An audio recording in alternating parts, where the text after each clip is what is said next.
मैं प्रिडिक्ट कर रहा हूं इस बात को कि इलेक्शन आपको अप्रैल में मिलेंगे। मैंने बड़ी खबर आपको दे दी है कि नेशनल असेंबली भी डिसॉल्व हो रही है, आपको अप्रैल में सारे इलेक्शन मिलेंगे। आपको जहां सुबह असेंबलियों के इलेक्शन मिलेंगे, वहां आपको जनरल इलेक्शन भी मिलेंगे।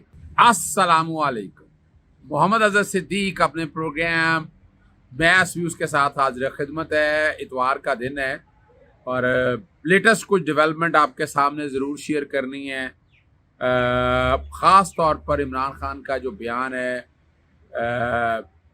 जेल भरो तहरीक, उसके बाद क्या असरात होने वाले हैं और लंदन और पाकिस्तान में क्या कुछ चल रहा है, उस पर गुफ्तगू करनी है। और जो JIT है, जॉइंट इन्वेस्टिगेशन टीम, जो वफाकी हुकूमत ने बदनीति से बनाई है, उस पर गुफ्तगू होगी। सबसे पहले जनाब जनरल रिटायर्ड परवेज मुशर्रफ साहब, दुख हुआ, दुबई में इंतकाल हो गया। काफ़ी अरसे से बीमार थे, लेकिन याद रखिएगा पाकिस्तान को ऐसा लीडर कम मिलता है। मेरे बहुत से इख्तलाफात थे, लेकिन बहसीयत इंसान, बहसीयत हुक्मरान, उनकी पाकिस्तान के लिए खिदमात हैं और वो खिदमात भूली नहीं जा सकती, मैं बता दूं आपको। और मैं बड़े डाउट्स थे मुझे, यानी मैंने तो लॉयर्स मूवमेंट उनके खिलाफ चलाई, लेकिन बाद में समझ आया कि लॉयर्स मूवमेंट के दो मकसद थे। एक तो जनरल रिटायर्ड परवेज मुशर्रफ को निकालना था, तो दूसरा नवाज शरीफ को इस मुल्क में लाना था। ये वो घिनौना प्लान था जिसपे अमल दरामद के लिए बहुत, और याद रखिएगा जिस तरह आज ऑपरेशन रजीम चेंज की बातें हो रही है, उस वक्त भी लाने वाले वही अनासर थे नवाज शरीफ को पाकिस्तान में। मैं जो कि लॉयर मूवमेंट का हिस्सा रहा हूं, मुझे बहुत से वाकये पता है और उसमें जौन जौन से किरदार थे मुझे वो भी पता है। मैं ज्यादा बातें नहीं करूंगा आपके साथ, मैं सिर्फ तारीख के झरोखे में लेके जाऊंगा। बैकग्राउंड पे आपको अखबार वो चल रहे होंगे जब जनरल रिटायर्ड परवेज मुशर्रफ को फांसी की सजा दे दी गई थी आर्टिकल 6 के हवाले से वायलेशन पे, और जनरल और जस्टिस वकार सेठ जो सुर्खे थे, सो कॉल्ड लिबरल थे, मैंने कहा उनकी लाश लटकाई जाए। वो किस बात पे लटकाई जाए भाई? क्या कर दिया उन्होंने ऐसा? वो यकीनन ये सारा कुछ किया है, मगर ये क्या मजाक है? अभी क्या हो रहा है? और आज अगर एस्टैब्लिशमेंट फिर दोबारा नवाज शरीफ के साथ खड़ी है, तो क्या वो भूल गई है कि उस वक्त जनरल रिटायर्ड परवेज मुशर्रफ के दौर में नवाज शरीफ और उनके हवारियों ने क्या रोल प्ले किया था? नई तारीख तो मैं तारीख याद करा देता हूं आपको। हाई ट्रीजन के अगेंस्ट जो एक्ट है, पहले तो मैं समझाता चलूं कि इस मुल्क में मार्शल लॉ कितने लगे हैं। उस मार्शल लॉ के किरदारों को किसी ने सजा देनी होती तो दी होती ना सजा। 1999 का इतना बड़ा वाकया था, उन सबको तो आपने आप पार्लियामेंट के अंदर बैठ जाए, चंद लोग बैठ के उसको प्रोटेक्शन दे रहे, तो क्या प्रोटेक्शन हो गई है? बात सुलभ होनी चाहिए, कुछ नहीं किया। अब जनरल रिटायर्ड परवेज मुशर्रफ का जब ये मामला था कि जनरल मुशर्रफ साहब ने बड़े बेहतरीन आसान तरीके से अफगानिस्तान के मामलात को, पाकिस्तान की मईशत को और पाकिस्तान के हालात को हैंडल किया, उस वक्त नामुमकिन सी बात थी, लेकिन जिस तरह हैंडल किया वो आप समझ सकते हैं कि ये इतना आसान काम नहीं था। तारीख में लिखी जाने वाली बातें हैं, याद रखिएगा। तारीख बड़ी भयानक है और उस तारीख को याद कौन रखेगा, ये याद रखने की बातें हैं। मैं आपको लेकर चलता हूं कि जनरल रिटायर्ड परवेज मुशर्रफ के खिलाफ कंप्लेंट नवाज शरीफ ने खुद, बदनीति थी उसके साथ। इफ्तिखार मोहम्मद चौधरी इस गेम प्लान का हिस्सा थे। यानी जिस तरीके से बाकायदा वो कंप्लेंट, यानी मुस्तफा इंपैक्स आ चुका है केस, आर्टिकल 1991 अवेलेबल है, तो वो तो काबीना ने तो की ही नहीं थी। वो एक बैठे सेक्रेटरी ने कंप्लेंट बनाई, नवाज शरीफ पीछे था, इधर से हमारे साबका चीफ जस्टिस इफ्तिखार मोहम्मद चौधरी साहब एक्टिव रोल में प्ले कर रहे थे। और अभी भी देखिएगा, अभी भी रोल उन्हीं का है, वही एक रोल कहीं ना कहीं प्ले कर रहे हैं इस वक्त भी। इस वक्त की तारीख के झरोकों में वो शामिल हैं।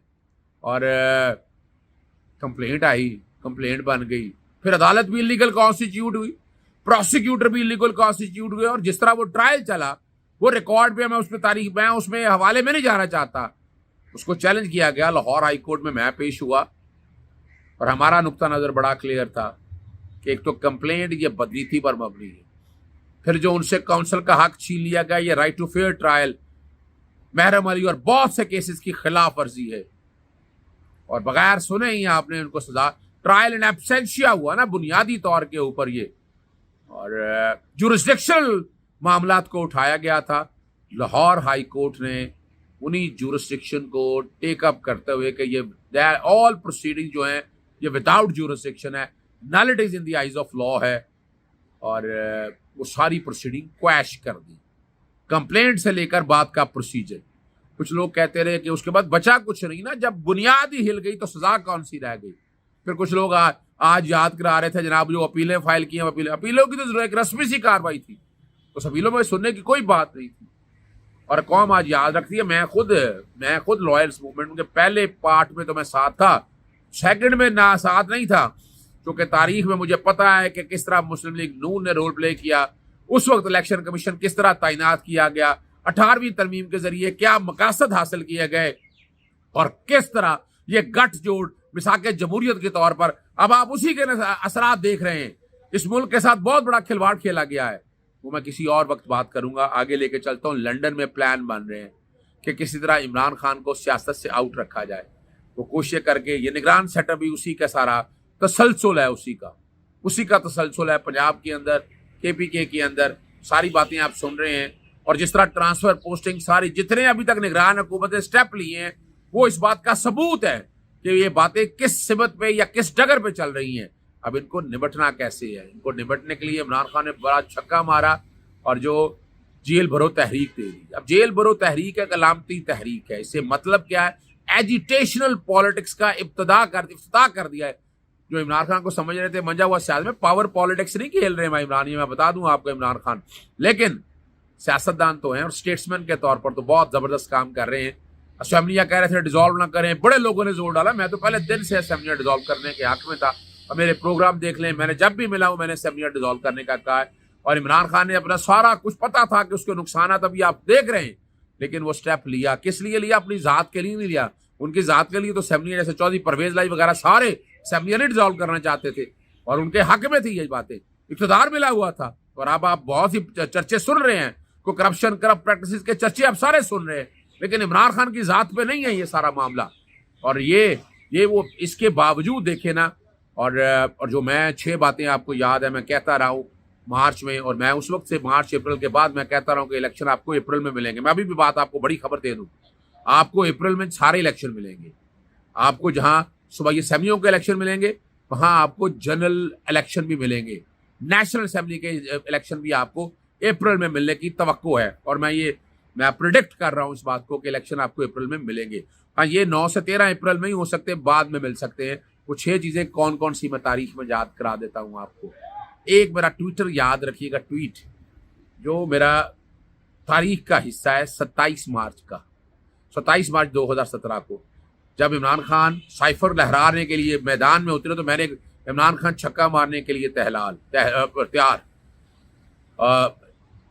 तहरीक अदम एतमाद अभी असेंबली में पेश नहीं हुई है, असेंबलियां तहलील हो सकती हैं। तहरीक अदम है तो, और मैंने उस अगला भी लिखा हुआ था, वरना तहरीक अदम एतमाद में सुकम है, स्पीकर रीलिंग से मुस्तरद कर दे और असेंबलियां तहलील। वो बैकग्राउंड पे ट्विटर मेरा चल रहा है, ये रिकॉर्ड का हिस्सा है। मैं तारीख का हिस्सा बताता हूँ आपको, तो मेरी प्रेडिक्शन मैंने जो बातें की हुई थी ये रिकॉर्ड का हिस्सा है। अब इसी को बात को जब आगे लेकर चलते हैं हम थोड़ा सा आगे, जब तारीख के झरोके जब पलटते हैं, तो मैंने 6 चीजें कही थी। मैं कहा इसका मकसद ट्रांसफर पोस्टिंग्स है। ये मैं अब बात कर रहा हूँ मार्च की, उठा के मेरे प्रोग्राम देख लें। मैंने फिर दूसरी प्रेडिक्शन की थी कि ये चेयरमैन नैब अपनी मर्जी का लगाएंगे, लगा लिया। मेंबर इलेक्शन कमीशन अपनी मर्जी का लगाएंगे, लगा लिया उन्होंने। नैब खत्म करेंगे, कानून उन्होंने खत्म कर लिया। FIA के जरिए बचाएंगे, बचा लिया। ना एवन फील्ड के अंदर अपील फाइल की, और ना ही FIA मनी लॉन्ड्रिंग में। तो और क्या, ये जात के अलावा और बता दें कुछ खेल रहे हैं। मैंने कहा था डॉलर नहीं पकड़ा जाएगा, महंगाई खत्म नहीं होगी। इमरान खान साहब ने सारी बातें, मैं तो अपनी प्रेडिक्शन के हवाले से बात कर रहा हूं।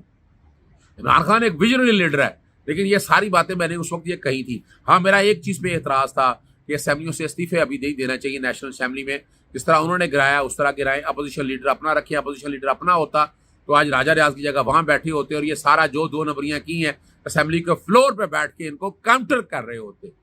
लेकिन इमरान खान साहब ने देखे वक्त के साथ साथ वो सारा खेला, असेंबली ने डिसॉल्व की, फिर उस असेंबली में वापस आने का भी, और असेंबली आने का प्लान मैं ही देता रहा हूँ। मेरे प्रोग्राम में देख लीजिएगा कि मैंने कहा था कि आके एतमाद का वोट लेना है तो असेंबली में अपोजिशन लीडर अपना लेके आए, पार्लियामानी पार्टी पे कब्जा करें आप।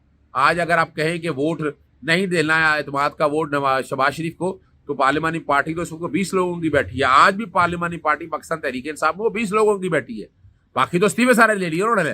तो वो अगर कहें कि शहबाज शरीफ को एतमाद का वोट देना, आप रोक नहीं सकते, आप उन्हें डिस्क्वालीफाई भी नहीं करते, जो कि पार्लियामानी पार्टी का कब्जा उनके पास आ चुका है इस वक्त।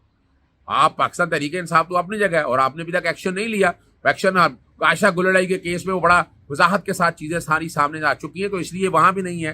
तो इसी चीज तसज्जुल को सामने रखते हुए अपोजिशन लीडर पर कब्जा करने के लिए कि कल असेंबली तहलील होगी तो आपकी से होगी, यानी आपकी मर्जी से निगरान वजीर आजम लगाया जा सकेगा। अभी तो अपोजिशन लीडर आपका है ही नहीं, वो तो गठजोड़ है सारा, और वो सारा शैम प्रोसीडिंग होगी, सारी शैम प्रोसीडिंग होगी। और मैं नहीं समझता कि ये सारी शैम प्रोसीडिंग में, और इलेक्शन कमीशन तो फिर वही है, इलेक्शन कमीशन तो उन्हीं का दिया हुआ नाम, जैसे पंजाब में मुंतखब किया इस तरह वहां मुंतखब करेगा। तो उस वक्त इमरान खान के पास चॉइसेस क्या थी? चॉइसेस थी एजिटेशनल पॉलिटिक्स की सड़कों। हम तो पहले दिन से आजाद कह रहे हैं, खलील रहमान कमर साहब ले लें, अपना हम जब तफसीली बात करते हैं साहबजादा अनवर हमीद ले लें, हम जब स्पेसिस पे बात कर रहे होते हैं, बाकी लोगों से मेरी जो बात होती है ये कि यहाँ क्या है एजिटेशनल पॉलिटिक्स। सड़कों पे आकर, सड़कों पे कैसे आएंगे आप? सड़कों पे निकलेंगे, एहतजाज करेंगे, तो उसकी इब्तदा जो है जेल बरो तहरीक से अब हर जगह जाकर बंद कर देंगे, जेलें रास्ते बंद हो जाएंगे। 3 शहर आज बंद कर लें आप, और असेंबली आपको डिसॉल्व करनी पड़ेगी। आपको अब अपनी ये पॉलिटिक्स दिखानी है, ये पावर पॉलिटिक्स की डायनामिक्स है, और इमरान खान ये ले जाएगा। मैंने बड़ी खबर आपको दे दी है कि नेशनल असेंबली भी डिसॉल्व हो रही है। तो इमरान खान को ये टेबल पे लाना चाहते हैं, APC सिर्फ और सिर्फ इमरान खान को टेबल पे लाने में लगी है। इमरान खान अपनी मर्जी के कार्ड खेलेगा। कल भी बादशाह था और आज भी बादशाह है। इजाजत चाहता हूँ, अस्सलाम वालेकुम, अल्लाह हाफिज, पाकिस्तान जिंदाबाद।